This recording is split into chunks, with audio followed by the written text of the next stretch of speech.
चाहिँ म बनाउँदैछु अन्डा करी। यो चाहिँ मेरो फर्स्ट ट्राई हो। हाम्रो घरमा चाहिँ त्यति अन्डा करी कसैले पनि खानुहुन्न, अनि त्यही पनि आज चाहिँ ट्राई गरौँ भनेर अन्डा करी बनाउँदैछु। अन्डा रेडी पारेको छु। अब के तयार गर्छु हेर्दै जानु होला है। पहिला म यो बनाउँछु।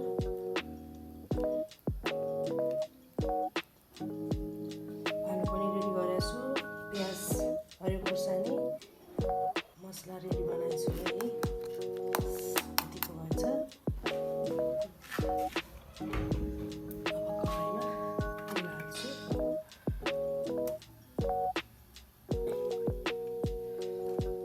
मजाले तेल तातोस्।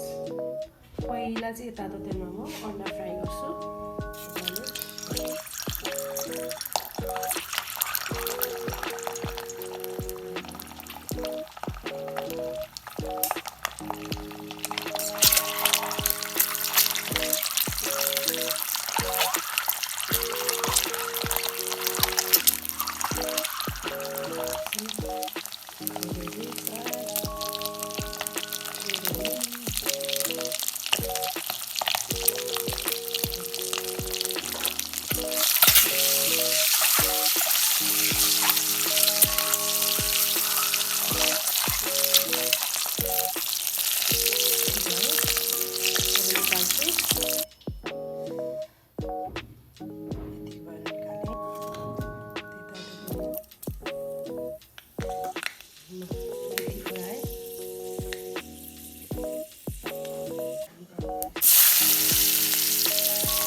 यतिको भयो प्याज। अब यसमा म थोरै बेसा राख्छु। हल्का थोरै नुनको प्याज अघि मिक्सरमा पिसेको मसला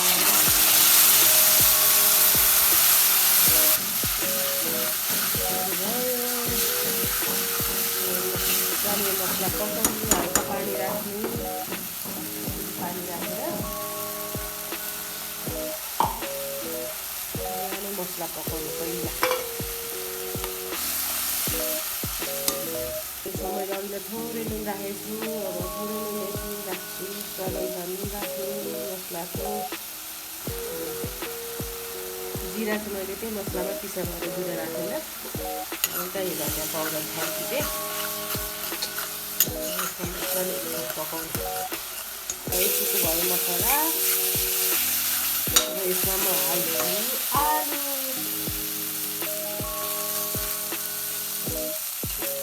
हालेर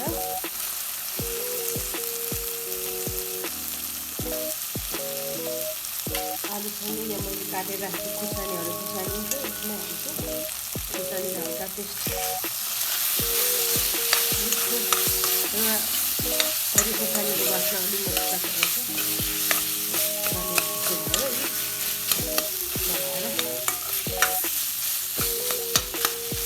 सबैको आफ्नो स्टाइल हुन्छ पकाउने। अब मेरो चाहिँ यस्तै छ।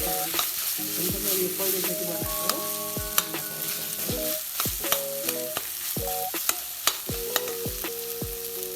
यतिकै खम खम खम खम लाग्ने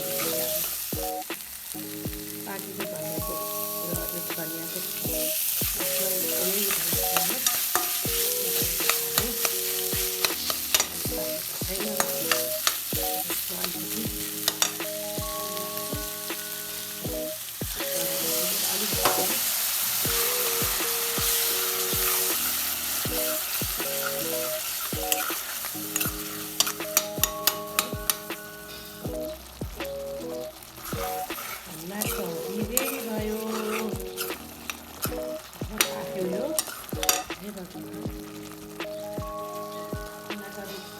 रेडी भयो। धनियाँको खानालाई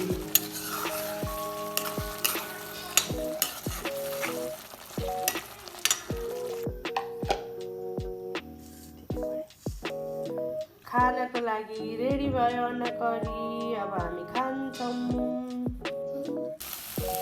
यो चाहिँ फर्सीको तरकारी मासु राखेको। फर्सी सकेसम्म कराइमै पकाउँछु।